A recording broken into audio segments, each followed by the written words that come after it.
Hello everyone, this is Taryn with Wonderfully Made Handcrafting. I have a very simple page and technique for you today. I am in day 13 of By the Wall for God's Who You Are devotional, and specifically in 2 Timothy 4:2, which says, "Preach the word, be ready in season and out of season, reprove, rebuke, and exhort with complete patience and teaching." And this is Paul exhorting Timothy. And I wanted to include this quote in and out of season to remind myself that we should be ready to share the gospel at all times.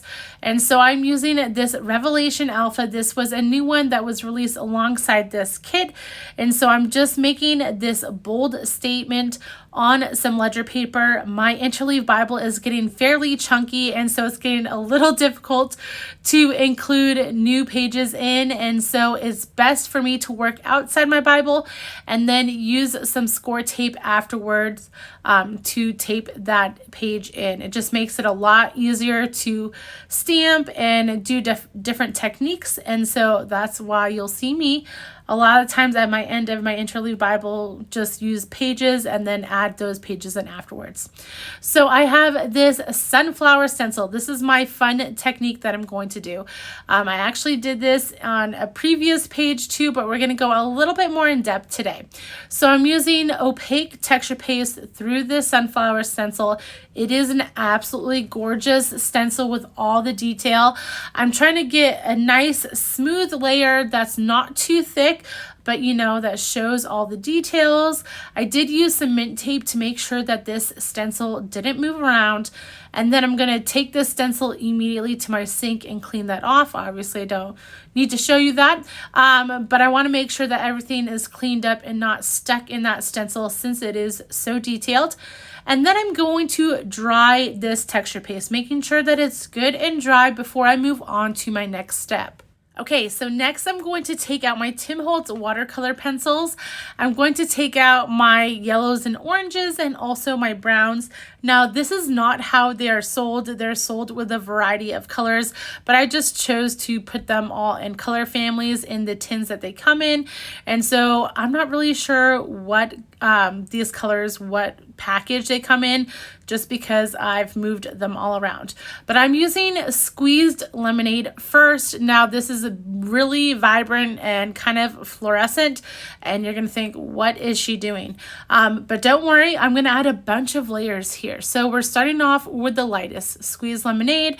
You could also use scattered straw as a base layer, but next I am going in with a mustard seed. And I'm also putting this all over the petals, but I'm not being very particular if it's covered completely.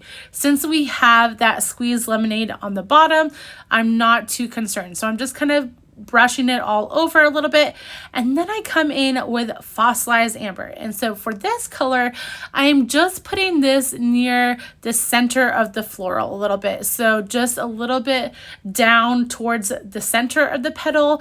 We're not covering the entire petal. And then lastly, I'm coming in with wild honey. I'm going to make sure that this is dry before I move on, because we are adding so many layers and it gets a little bit wet. You don't want that texture paste to get mushy, and so that's why I dried it right there. But yes, wild honey, we're coming in even littler into the center of the floral, making sure that I get all those little petals. And then we're going to come over to the browns. I'm going to start off with walnut stain, which may seem a little bit dark, but don't worry, since we have that white base, it really doesn't get too dark here. So I'm going to cover all these little dots, and this is what's going to give you amazing texture, because the stencil is just so nice and detailed. And so I'm going to cover the whole center with this walnut stain, and then I'm going to move on to ground espresso. Now, you could also use scorched timber. However, I have that in a different section of my craft room because there's not enough room for that scorched timber in these tins because it was released later. And yeah, anyways, because there's a white picket fence, basically there's not enough room. So yeah, we're using ground espresso. Not that you really care about why there's not enough room for scorched timber. But anyways, I still want it to be a little bit more dark. So I'm going to grab that black soot and just add that to the very center and also just a little bit to the edge to give some nice shadow and depth. And then guys, after this, I will just let it dry on my desk for a little bit, add some score tape to the back of it, and then paste it into my Bible that way. But that is it, guys. I hope you enjoyed this video. If you did, please like and subscribe to my channel. You can also follow me over on Instagram at Wonderfully Made Handcrafting. I'll try to leave everything I used in the description below. I know some of it is sold out, but don't worry, you can still use this technique with other stencils. And I hope you have a wonderful day, guys. Bye.